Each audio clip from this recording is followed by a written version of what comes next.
کل شاہد خاقان نواز صاحب کی الوداعی ملاقات ہوئی ہے میاں صاحب کے ساتھ؟ اب وہ واپس آئیں گے، جمعے کو واپس آ رہے ہیں. میں نے بھی فون پر ان سے بات نہیں کی، پوچھا نہیں، کیونکہ یہ گفتگو ایسی ہے کہ بیٹھ کے سامنے ان سے کریں گے.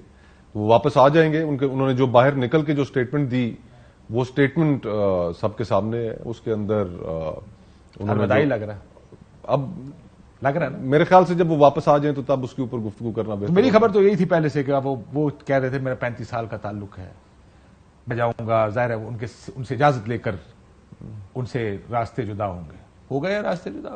اب واپس آئیں گے تو وہ خود ہی اس کے بارے میں بیان کریں گے. میرا کہنا اس سے پریس کانفرنس قبل از وقت ہوگا. جو انہوں نے بات کی وہاں سے نکلتے ہوئے وہ انہوں نے ایک دو امپورٹنٹ باتیں کی میری خیال میں جو پبلک ڈومین میں، کہ جب جنریشنل ٹرانزیشن آ رہا ہو تو پھر الگ ہو جانا ہی بہتر ہے پرانے لوگوں کے لیے. تو آئی تھنک تو خدشہ یہی ہے. آئی ڈونٹ نو، آئی مین واپس آ کے آپ کو بھی یہ بھی کہہ سکتے ہیں آزاد الیکشن لڑ پتر پارٹی کو. I mean I wait for him to come back and then talk to him, اور پھر اس کے بعد گفتگو کرنے کا مزہ آئے گا. چلیں دیکھ لیتے کیا ہوتا ہے. میں ذرا اب اس طرف اجازت الحق صاحب، ہماری سیاست ہمیں اب کس طرف لے کر جا رہی ہے؟ ہم ایک اور بند گلی کی طرف جائیں گے، ایک اور ایسے راستے پر چل پڑیں گے جس کے بعد ایک اور سلسلہ شروع ہوگا دھرنوں کا، جلسوں کا، نہیں مانتے الیکشن، دھاندلی ہوئی ہے. ابھی سے پیپلز پارٹی نے ہلکی پھلکی موسیقی شروع کی ہے. تحریک انصاف کو تو ظاہر بولنے کا موقع نہیں مل رہا. وہ تو جب باہر آئیں گے تو بولیں گے اور کہیں گے ہمیں الیکشن نہیں لڑنے دیا گیا، ہم مقبول ترین جماعت تھے، پولز یہ کہہ رہے تھے. کیا ہماری سیاست مسئلے حل کرنے کی طرف جا رہی ہے یا مسئلے بڑھانے کی طرف ہی چل رہے ہیں اب بھی؟ دیکھیں، بسم اللہ الرحمن الرحیم. کاشف صاحب، موجودہ صورتحال میں تو ہم بند گلی کے اندر ہیں، اور ایک تو ہوتا ہے نا کہ there is light at the end of the tunnel. I can't see any light at the end of the tunnel, کیونکہ پولرائزیشن اتنی زیادہ ہے اور ہر کوئی اپنے اپنے مفاد کے لیے اسٹرگل کر رہا ہے. کوئی پاکستان کے لیے اسٹرگل نہیں کر رہا، اور خالی سوری کہنے سے کوئی معافی نہیں ہو جاتی. یہ دل سے سوری کرنا پڑے گا، اور دل بڑا کر کے آگے چلنا پڑے گا، اور گراؤنڈ ریالٹیز کو ماننا پڑے گا. موجودہ صورتحال میں پہلی بات تو ایک 35 سال ہو گئے مجھے سیاست کے اندر، بہت سے الیکشنز لڑے، بہت سی چیزیں پاکستان کے اندر دیکھی ہیں، آئی جی آئی بنتے ہوئے بھی دیکھی، اور مطلب بہت سی چیزیں دیکھی. مارشل لاء بھی لگے، اس سے پہلے بھی لگے. جب آپ نے پی ٹی ایم دیکھی تو آپ کو آئی جی آئی نما چیز نظر آئی اس وقت؟ پی ڈی ایم میں تو مجھے کچھ نظر نہیں آیا. پی ڈی ایم تو دیکھیں، آئی جی آئی میں تو پھر بھی ایک نظریہ تھا، ایک رائٹرز جماعتیں تھیں. اس وقت کی پالیٹکس میں 80s اور 90s کی جو پالیٹکس تھی اس کے اندر ایک نظریے پہ لوگ چلتے تھے، چاہے وہ اچھا تھا یا برا تھا، میں اس کی بات نہیں کرتا. اب وہ نظریہ ختم ہو گیا پاکستان کی سیاست کے اندر. اب صرف مفادات ہیں. اب آپ نہیں دیکھ رہے کہ آپ کس کے ساتھ بیٹھ رہے ہیں. آپ جو بیٹھتا ہے وہی نہیں یہ دیکھ رہا کہ کل تک مجھے یہ کیا کہہ رہا تھا اور آج مجھے یہ کس طرح مجھے گلے لگا رہا ہے. کل تک مجھے یہ سڑکوں پہ گھسیٹ رہا تھا، میرا پیٹ چاک کر رہا تھا، آج مجھے گلے لگا رہا ہے، میرے ساتھ بیٹھ رہا ہے. تو اس وقت تو ان کو یہ سمجھ نہیں آتی، کیونکہ ہر کسی کے مفادات جو ہے وہ یکساں ہوتے ہیں. اور بعد میں جب مطلب ہٹ جاتے ہیں یا معاملہ ختم ہو جاتے ہیں تو پھر ایک دوسرے کو گریبان پھر پکڑنا شروع کر دیتے ہیں.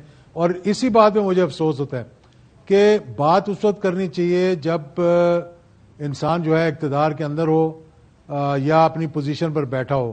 آج وہ جماعتیں جنہوں نے، مجھے معلوم ہے نا، کچھ ایسی باتیں میں نے کر دی تھی جس کی وجہ سے وہ ایک ٹرینڈ بھی بن گیا تھا کہ اس وقت تو آپ چھپ کے بھی جا کر ملتے ہیں اور پاؤں بھی پکڑتے ہیں جا کے. آج آپ اسی کے، میں وہ ڈگی والی بھی بات لے لیں آپ، اور آج آپ وہی اس وقت پاؤں پکڑ رہے ہوتے ہیں اور آج آپ وہ گلا پکڑنے کی کوشش کر رہے ہیں. تو یہ مطلب یہ کوئی مطلب گلا چھوڑ دیا انہوں نے سر. ہاں تو یہ پالیٹکس ہے. اجازت وہ گلا بھی چھوڑ دیا انہوں نے. جی کیا کہا؟ گلا چھوڑ دیا انہوں نے، پیچھے ہٹ گئے. ہاں مطلب اب چھوڑ دیا نا، کیونکہ اب انہیں پیغام جو پہنچ گیا ہے کہ یا گلا پکڑ لو یا پھر پاکستان میں آ جاؤ. تو ایک چیز کر سکتے ہیں نا ایٹ اے ٹائم. تو ابھی تو واپس آنے کے لیے وہ ہر قسم کے پاپڑ بیلنے کے لیے تیار ہیں، لیکن بعد میں یہ پتہ لگے گا کہ کس طرح سے معاملات آگے چلتے ہیں. اور ایک بات آپ کو اور بتا دوں، اگر یہ کوئی دھکے کے ساتھ یا زبردستی الیکشن، پہلی بات تو ہم اس وقت حالات ہمارے یہ ہیں کہ آپ دیکھ لیں کہ اکانومی سے لے کر اور لا اینڈ آرڈر سے لے کر اور ارتھ کویک سے لے کر اور سیلاب سے لے کر اور ہر چیز یعنی یہ برا لگتا ہے کہتے ہوئے کہ ہر چیز ہم نے فوج کے سپرد کر دی ہے. تو پھر سیاستدانوں کی ضرورت کیا ہے؟ یہ لوگ اب پوچھنا شروع کر دیا کہ بھئی آپ کی کیا ضرورت ہے جب سارے کام تو انہوں نے کر کے دینے, ڈالر کو انہوں نے کنٹرول کرنا ہے, پیسے باہر سے انہوں نے لے کر آنے. اور آج سے نہیں, یہ جب ان کی 16 مہینے کی حکومت تھی اس وقت بھی ان کو کوئی نہیں پوچھتا تھا. اس وقت بھی یا جنرل باجوہ کو انٹروین کرنا پڑتا تھا اور اب جنرل عاصم منیر کو انٹروین کرنا پڑ رہا ہے. تو اس صورتحال میں اگر الیکشنز ہوئے تو میرا نہیں خیال کہ میں کہیں جاتے ہوئے دیکھ رہا ہوں ملک کو. زیادہ تو یہ لگ رہا ہے کہ جس طریقے سے یہ حکومتیں چاہ رہی ہیں. سر کیا مطلب الیکشن نہیں ہونے چاہیے یا ایسے ماحول میں الیکشن نہیں ہونے چاہیے؟ الیکشنز ضرور ہونے چاہیے, میں نہیں کہتا کہ الیکشن نہیں ہو, جمہوریت ضرور ہونی چاہیے, لیکن کوئی چارٹر بھی ہونا چاہیے, کوئی چارٹر آف پاکستان ہونا چاہیے, کوئی لائنز ڈرا کرنی چاہیے, کوئی خد و خال ہونے چاہیے جس پہ ہم بیٹھ کر کہہ سکیں یار کہ اب ہم نے اس طرح سے چلنا ہے.